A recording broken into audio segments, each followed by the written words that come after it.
네, 안녕하세요. 안녕하세요. 네, 오늘부터 환경공학 수질 파트부터죠. 수질 파트부터 이제 시작하게 될 평혜림이라고 합니다. 만나서 반갑고요.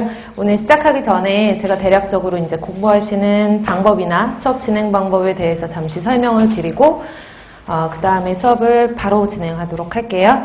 첫 번째로는 이제 환경공학을 준비하시러 오신 거잖아요. 그쵸? 준비하시기 지금 시작하시는 건데 어떻게 구성되어 있는지를 조금 알아두시면 도움이 되실 것 같고, 물론 공부를 시작하시기 전에 각자만의 방법으로 다 정보를 찾아보시고 어떻게 공부를 하셔야 되는지에 대해서 알아서 찾아보셨겠지만, 그래도 제가 한번 정리를 해드리고 요즘 문제가 출제가 어떻게 되는지 경향에 대해서도 잠시 말씀을 드리고요. 그 다음에 공부하는 방법, 그 다음에 수업의 진행 방식에 대해서 설명을 드리고 수업을 시작할게요. 첫 번째로는 이제 환경 쓰실 필요는 없고요. 인터넷 뒤지면 다 나오는 정보예요. 그래서 환경공학이라고 하면 되게 포괄적이거든요. 뭐 오시기 전에 인터넷 많이 찾아보셨죠? 그러면 환경공학은 제 이름도 많이 찾아보셨겠죠, 그쵸?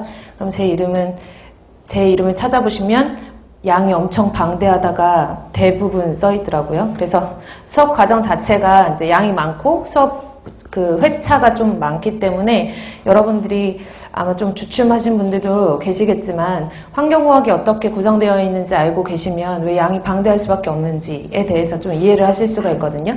그래서 환경공학이라고 하는 것은 총 시험 문제에 나올 때 뭐 시험은 환경직 공무원 9급, 7급 뿐만 아니라 뭐 연구사 시험도 있고 환경부 시험도 있고 국가직 시험 문제도 있고, 그래서 되게 다양한 분야에서 환경직을 뽑잖아요. 그쵸? 뽑는 과정에서 환경공학이라는 과목 안에 포함되어 있는 과목은 첫 번째로는 수질환경, 환경 뺄게요. 두 번째로는 대기환경, 세 번째로는 뭐 있죠? 다 알고 계시죠? 네 번째로는 토양이라고 하는데 뭐 토양이나 지하수 같은 것들도 토양에 포함이 시킬게요. 뭐 분야를 제가 딱딱딱 나누기에는 수질, 대기, 폐기물 이외에는 조금 애매하기 때문에 다섯 번째는 소음과 진동이에요. 소음, 진동이 플러스가 아니라 소음과 진동 파트가 따로거든요. 그래서 소음과 진동. 그 다음에 여섯 번째는 제가 수업 시간 잘하는 말인데 찌끄러기. 그래서 뭐 우리가 보통 환경공학에 당연히 환경 같은 경우에는 상당히 많은 과목들이 포함되어 있기 때문에 과학기술이잖아요. 그쵸? 그래서 순수한 과학 플러스 기술까지 융합이 되어 있어서 뭐 요즘에 많이 이슈가 되는 화학물질에 대한 시험 문제도 어떻게 보면 환경적인 문제이기 때문에 여기에 포함이 될 수도 있고, 그래서 기타를 넣을게요.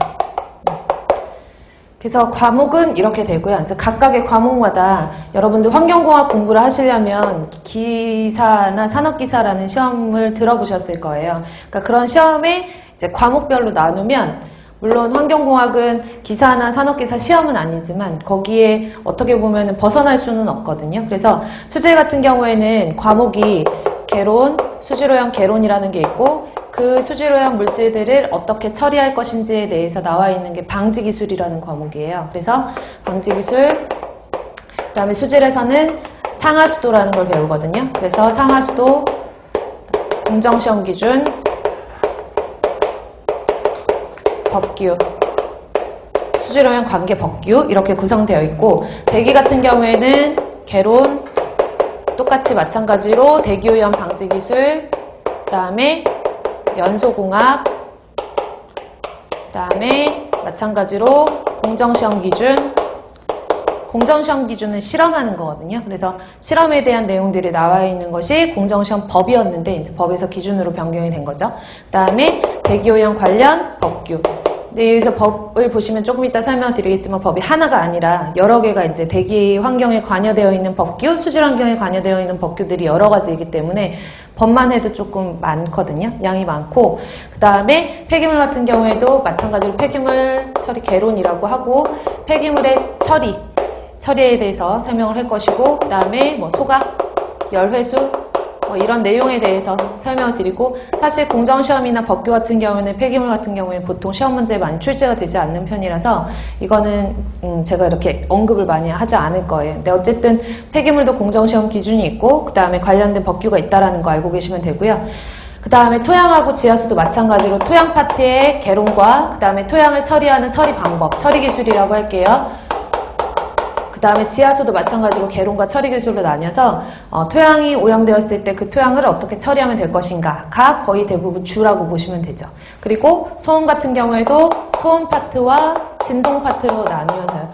제가 이제 폐기물부터는 다 모든 기사나 산업기사 그 항목들을 다 나열한 거는 아니거든요. 그래서 대략적으로 이제 이런 식으로 구성이 되어 있다고 보시면 되고요. 제가 이거를 왜 다 알고 계시는데 썼냐 하면 시험 문제가 어떤 문제에서 출제가 되는지를 설명을 드리려고 이렇게 장황하게 썼거든요. 그리고 기타는 사실 기타에서 시험 문제 나오는 거는 한참 동안 위해성 평가에 대해서 시험 문제가 많이 출제가 됐었고, 그리고 환경 영향 평가 많이 들어보셨죠? 그런 환경 영향 평가나 정책적인 부분이 시험 문제 나올 수가 있어요. 그래서 요즘에 이슈되는 환경적인 정책이라든지 아니면 환경 이슈라든지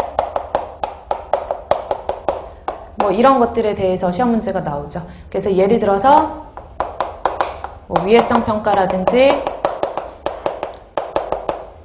화학물질 독성 등등등 이런 것들이 이제 기타의 시험 문제가 나오는데 출제될 확률은 그다지 높지는 않지만 또 시험 문제가 한 문제, 두 문제의 당락이 결정이 되기 때문에 이런 파트까지 이제 제가 써드린 거예요. 되셨죠? 그래서 전체 환경공학은 이렇게 구성이 되어 있고요. 시험 문제 나오는 거는 보통 9급 시험이나 7급 시험이나 연구사 시험, 그리고 환경부 시험 이렇게 시험마다 각각의 특성들이 있거든요. 근데 제가 알기로는 보통 연구사 준비하시는 분들도 계시고 7급 준비하시는 분들도 계시지만 대부분의 학생들의 그 준비하시는 그 시험에 확률적인 퍼센테이지로 보면 9급 시험 준비하시는 분들이 가장 많잖아요.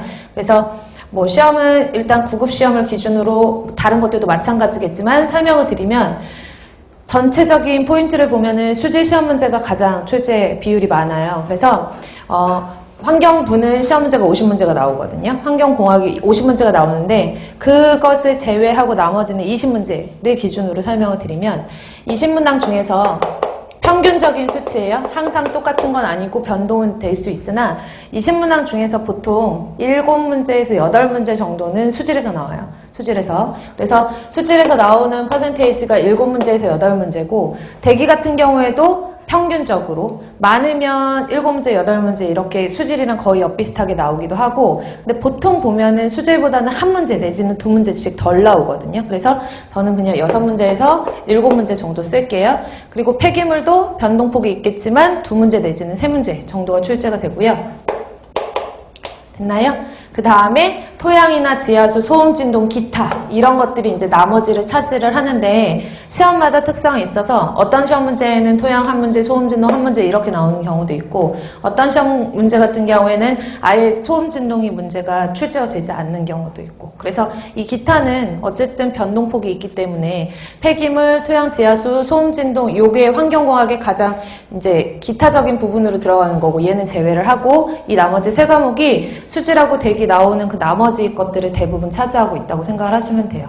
그러면 제가 항상 강조하듯이 어떤 부분